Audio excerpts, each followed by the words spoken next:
In 2005, the Bush administration enacted the Energy Policy Act, which was caused by rising energy prices and a growing dependence on foreign oil. The Energy Policy Act provides manufacturers and consumers tax incentives for advanced energy-saving technology and practices.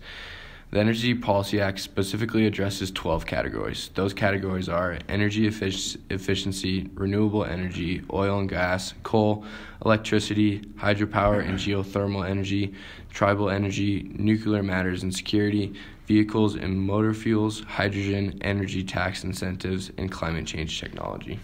Some controversy surrounding this law is that it exempts fracking of natural gas under the Safe Drinking Water Act.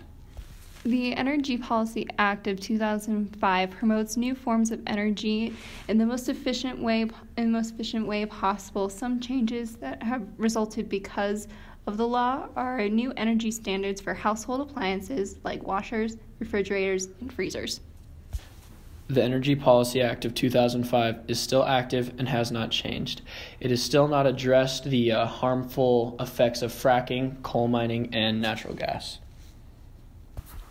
Some of the categories which are covered in the Energy Policy Act are oil and gas, nuclear matters, energy efficiency, and coal. Some new provisions which were brought about in the oil industry were that oil companies would force carbon dioxide into old wells, which would bring previously unreachable oil to the surface. The ultimate goal of this was to get America more oil for existing development and to cut months and years off of unnecessary delays to bring the oil to market sooner.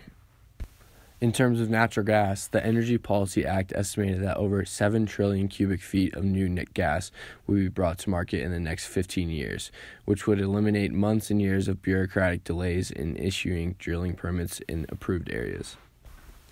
In the nuclear energy field, the Energy Policy Act gave permission to build up to 25 new nuclear power plants.